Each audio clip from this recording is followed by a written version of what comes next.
Burası Greko-Romen dünyasının en iyi korunmuş antik tiyatrosu. Aspendos.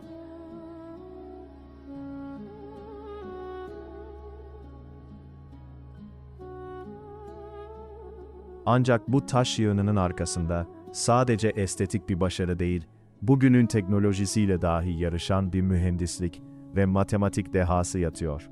Bugün taşın sesle imtihan edildiği bu devasa laboratuvarın kapılarını aralıyoruz.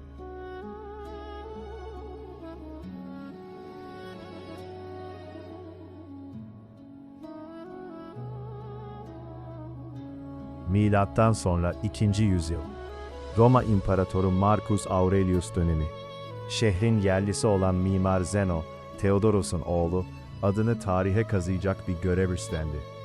Tiyatroyu imparatorluk ailesine ve tanrılara sunmak üzere inşa etti.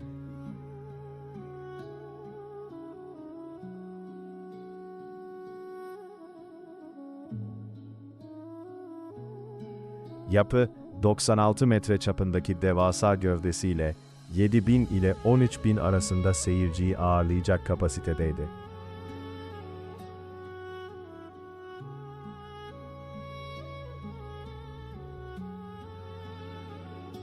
Aspendos'u diğerlerinden ayıran en büyük fark, sahne binasını günümüze kadar neredeyse tamamen sağlam ulaşmış olmasıdır.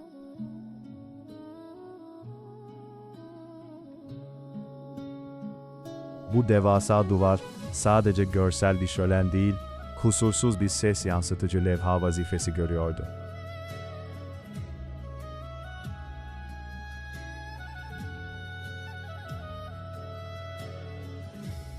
İşte o meşhur mucize, sesin matematiği. Sahnenin tam ortasında yere düşen bir metal paranın sesi, en üst sırada diazomanın üzerindeki 41. basamakta oturan bir seyirci tarafından bile net bir şekilde duyulabilir.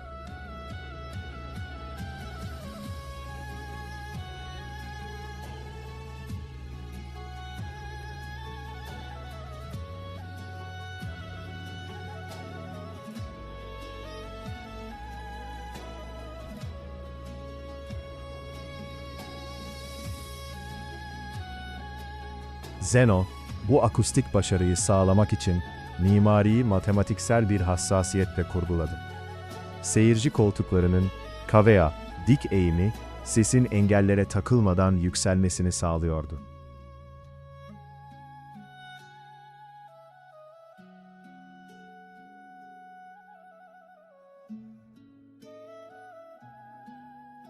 Bir efsaneye göre kral, kızını kime vereceğini seçmek için tiyatronun en üstünde yürürken, mimar Zeno'nun sahneden fısıldadığı "Kral kızını bana vermeli" sözünü sanki yanındaymış gibi duymuş ve bu deha karşısında büyülenmiştir.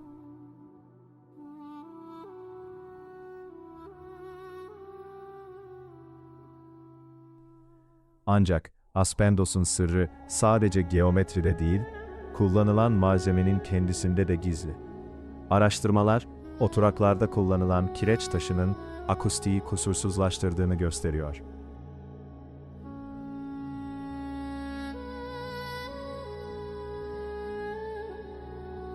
Bu gözenekli taş yapısı, kalabalıktan gelen uğultu gibi düşük frekanslı sesleri temizleyerek adeta doğal bir filtre görevi görür.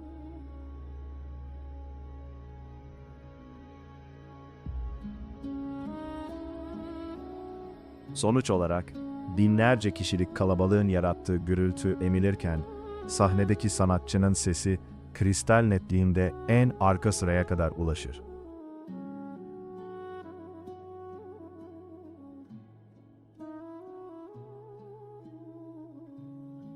Taş, burada sadece bir yapı malzemesi değil, sesi ileten ve saflaştıran bir araçtır.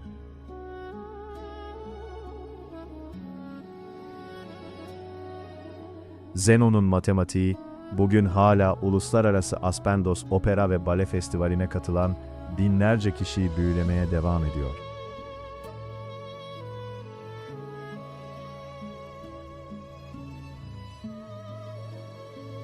"2000 yıl sonra bile taşlar hala fısıldıyor ve bizler bu antik mühendislik harikasının önünde saygıyla eğiliyoruz. Ama Aspendos sadece bir tiyatro değil. Bir sonraki bölümde bu metropolü hayatta tutan başka bir mucizeyi, yerçekimine meydan okuyan dev su kemerlerini keşfedeceğiz.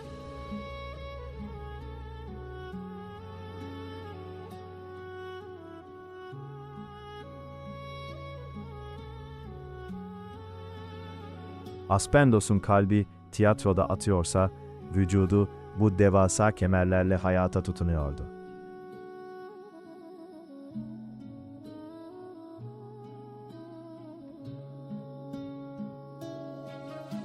Tiyatro ruhu doyururken, bu taş yapılar bedeni, yani 20.000 nüfuslu bir metropolü besliyordu. Bugün, yerçekimine meydan okuyan ve Roma dünyasının en karmaşık su iletim sistemlerinden biri kabul edilen Aspendos su kemerlerini keşfediyoruz.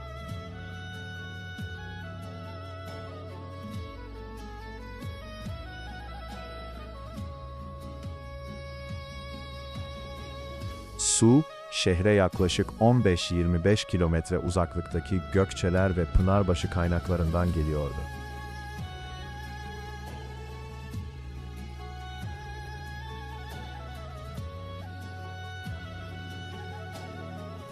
Ancak aşılması gereken devasa bir engel vardı. 1,7 kilometre genişliğindeki derin vadi. Romalı mühendisler burada ters sifon denilen dahice bir yöntem kullandılar.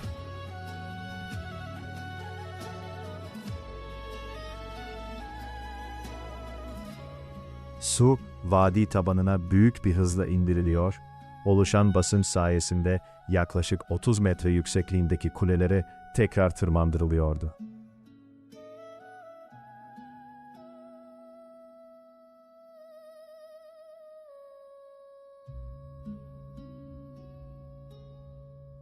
Bu kuleler sadece suyun yönünü değiştirmekle kalmıyor, aynı zamanda sistemdeki hava basıncını dengeleyerek boruların patlamasını engelliyordu.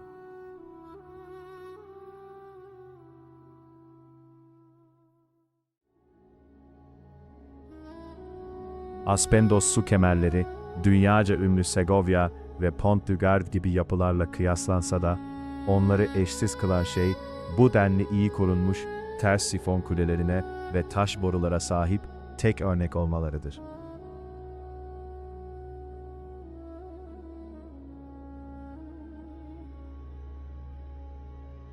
Bu sistem, milattan sonraki yüzyılda Tiberius Claudius Italicus tarafından yaklaşık 2 milyon denarii gibi muazzam bir maliyetle inşa ettirilmişti.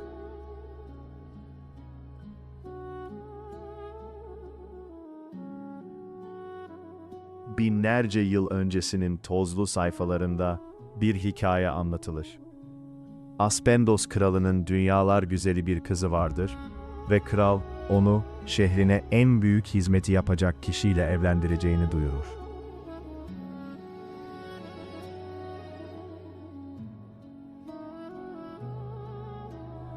İki büyük usta bu meydan okumayı kabul eder.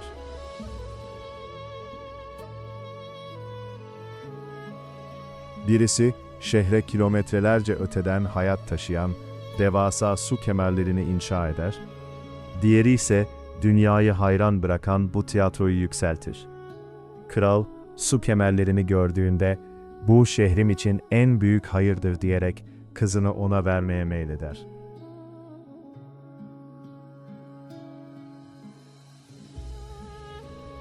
Ancak tiyatronun en üst basamağında yürürken, mucizevi bir olay gerçekleşir. Tiyatronun mimarı Zeno, sahnenin tam ortasında durmuş, kendi kendine fısıldamaktadır. Kral kızını bana vermeli.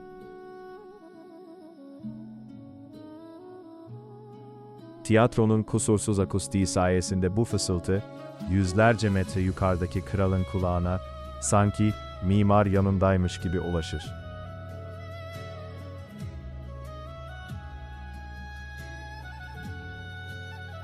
Mimarın dehası karşısında büyülenen kral, iki eser arasında seçim yapamaz.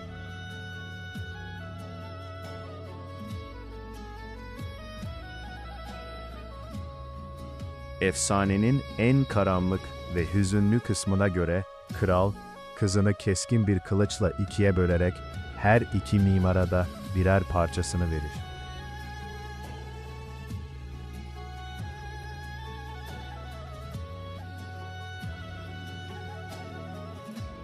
Bugün tiyatronun orkestra çukurunda duran her ziyaretçi, aslında o dahice tasarlanmış fısıltının yankısını aramaktadır.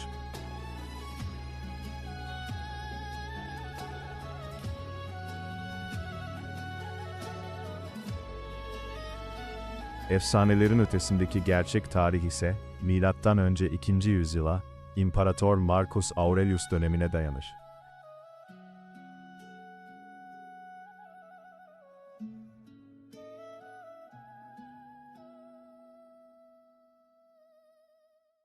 Aspendoslu Theodoros'un oğlu Mimar Zeno, bu yapıyı sadece bir eğlence alanı olarak değil, imparatorluk ailesine ve tanrılara bir sunu olarak tasarlamıştır.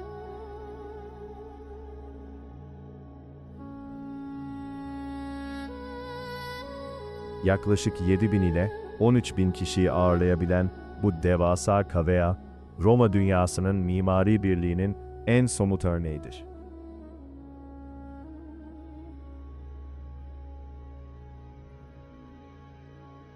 Ancak Roma'nın çöküşü, bu görkemli yapının sonu olmamıştır.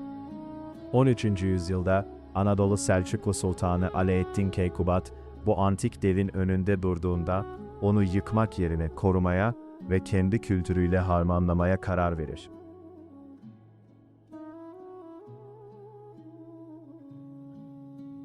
Selçuklular, tiyatronun sahne binasını bir saraya ve kervansaraya dönüştürerek ona yeni bir hayat verirler.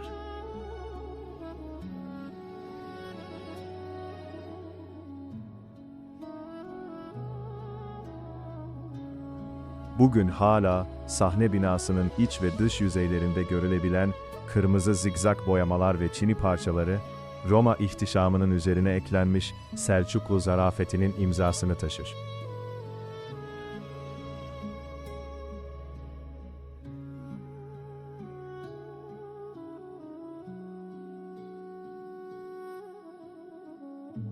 Aspendos, sadece bir mimarın eseri değil, binlerce yıllık medeniyetlerin ortak mirasıdır.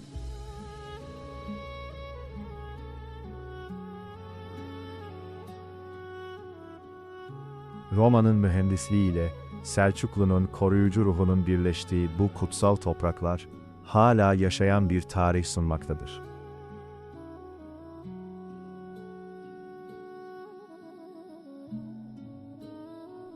Peki, bu kadim şehir bugün bize başka neler anlatıyor?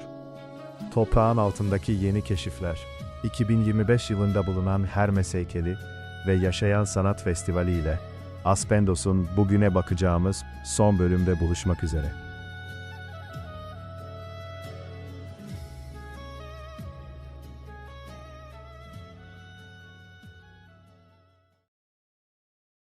Aspendos, sadece tozlu bir tarih kitabı değil, her notada yeniden doğan, her kazma darbesinde yeni sırlar fısıldayan, yaşayan bir organizmadır.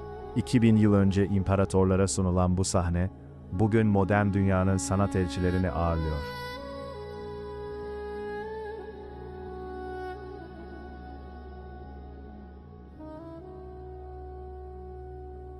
Ancak Aspendos'un hikayesi artık sadece bu tiyatronun duvarları arasına sığmıyor. Şehir, toprağın altındaki uykusundan uyanarak tüm görkemiyle yeniden gün yüzüne çıkıyor.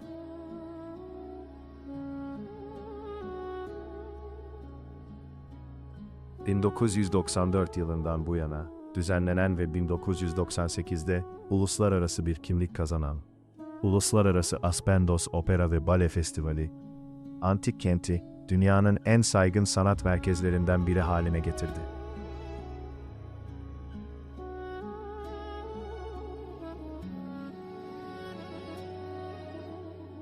Dünyanın ilk ve tek kalite yönetim belgesine sahip, festivali olma unvanını taşıyan bu organizasyon, her yıl Eylül ayında Aida'dan Tosca'ya, Kuğu Gölü'nden flamenko ve tango ateşine kadar geniş bir yelpazeyi bu eşsiz akustik Giuseppe Verdi'nin imkansız bir aşkı anlatan Aida Operası veya Tchaikovsky'nin büyülü Kuğu Gölü Balesi, Mimar Zenon'un 2000 yıl önce kurguladığı o kusursuz ses matematiği sayesinde bugün hala en saf haliyle izleyiciye ulaşıyor. Aspendos'un toprağı 2025 yılında dünyaya muazzam bir hediye daha sundu. Kültür ve Turizm Bakanlığı'nın yürüttüğü kazılarda anıtsal bir çeşmenin yıkıntıları arasında Tanrı Hermes'in heykeli gün yüzüne çıkarıldı.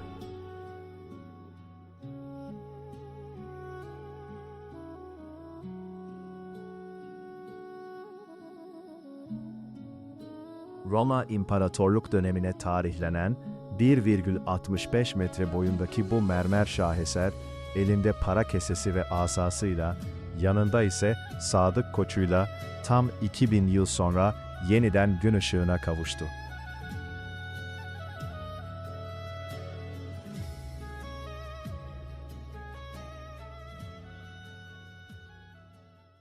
Bu keşif, Aspendos'un sadece bir tiyatro kenti değil, aynı zamanda heykeltıraşlık ve estetiğin de zirve noktası olduğunu bir kez daha kanıtladı.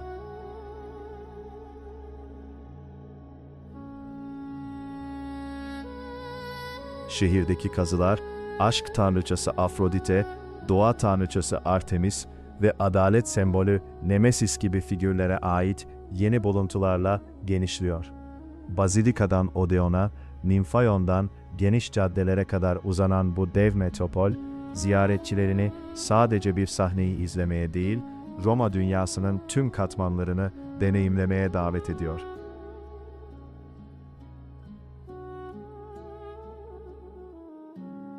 UNESCO, Dünya Mirası geçici listesinde yer alan bu antik dev, kalıcı listeye giden yolda her geçen gün daha da devleşiyor. Taşlar fısıldamaya devam ediyor. Zenon'un dehası, Selçuklu'nun koruyucu eli ve modern arkeolojinin titiz çalışması Aspendos'u ölümsüz kıldı. Yorumlarda buluşalım. Gerçeğin izinde kalın.